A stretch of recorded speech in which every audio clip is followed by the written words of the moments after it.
So children, let us look for the properties of adjoint and inverse. These are very important properties, and related to these properties you will find so many questions in exams and in competitions also.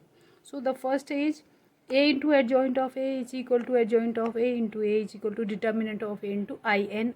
N is the order of square matrix. First of all, you see that you can find adjoint and inverse of only square matrix. दूसरा क्या होना चाहिए inverse के लिए, determinant of A should not be equal to zero, मतलब non singular matrix.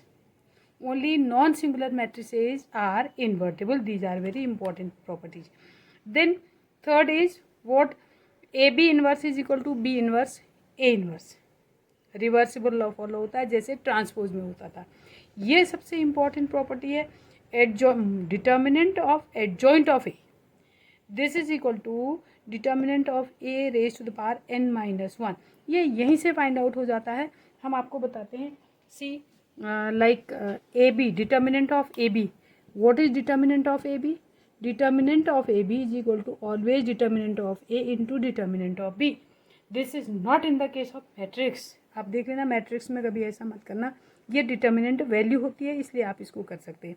Now if I go for the first property में अगर A into determinant of A into adjoint of A इस होल का determinant लिखती हूँ तो इधर determinant of A into I n है. ये n इसका ऑर्डर है तो टोटल इसका भी डिटर्मिनेंट अगर फाइंड आउट करेंगे तो this will become determinant of A, ये determinant of adjoint of A, and this is equal to determinant of A raise to the power n. बस ये वाला A यहाँ चला जाएगा तो A raise to the power n minus one आ जाएगा. ऐसा प्रूफ अप्लाइड मैथ्स में नहीं आएगा बट प्रॉपर्टीज पर based problems will be there. And this is again one more property, A inverse, A transpose का inverse is equal to A inverse का transpose. Transpose आप पहले पढ़ चुके हैं. इस पर बेस्ड प्रॉब्लम्स भी आपके पास लॉन्ग आंसर में आएंगी. अभी you will do some word problems, applications of this, then you will find. Now let us move for some problems. See, look here, one very important property I was missing, so I have written it here. Please note down this also. Now look at the question, what kind of problems you'll get.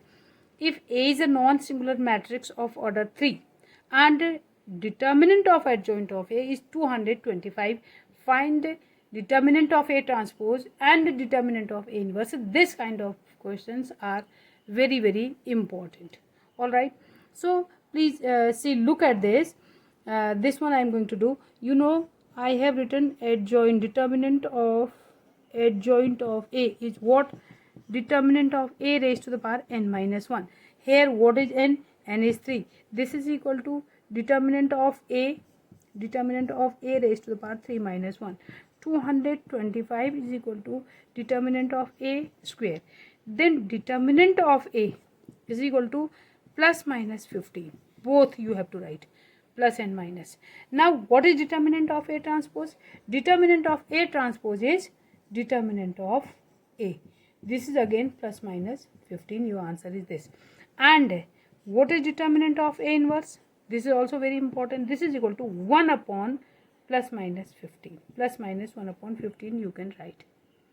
This is also there. So this question is important. I'll do another some more questions. Look at this. This is again very very important question. I'll do this. What, find x such that a square minus xa plus 2i is equal to 0. ये zero matrix है. अब यहाँ देखना, hence find A inverse. ये वाला part तो आपने पहले भी किया है but hence find A inverse very important, बहुत ही इंपॉर्टेंट है. इसी से आपको ए इनवर्स से निकालना है. पहले एक्स फाइंड आउट करना है then A inverse. Now what I am going to do with this, इससे क्या कर रहे हैं देखो, A square minus X times A plus 2i is equal to 0. ये जरा ब्लॉक में होता है, ये 0 मैट्रिक्स है. ए square means what, 3 4 minus 2 minus 2 and again 3 4 minus 2 minus 2. This is a square minus x times a, 3 4 minus 2 minus 2 plus 2i, यही important था, 1 0 0 1. This is equal to 0. अब इसे आप मल्टीप्लाई करो, मैट्रिक्स मल्टीप्लिकेशन आपको आता है।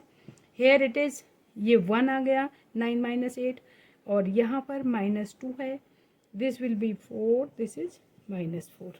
माइनस एक्स से इन सब को मल्टीप्लाई करेंगे, 3x -2x 4x -2x, और इसे plus 2 0 0 2, this is equal to 0, इन सबको ऐड करें, this will give you 1 -3x + 2, और ये 4 -4x, ये हो जाएगा -2 + 2x -4 + 2x, this is equal to how much, और +2 भी है, +2, दिस इज इक्वल टू 0 0 0 0, क्योंकि ये 0 मैट्रिक्स है।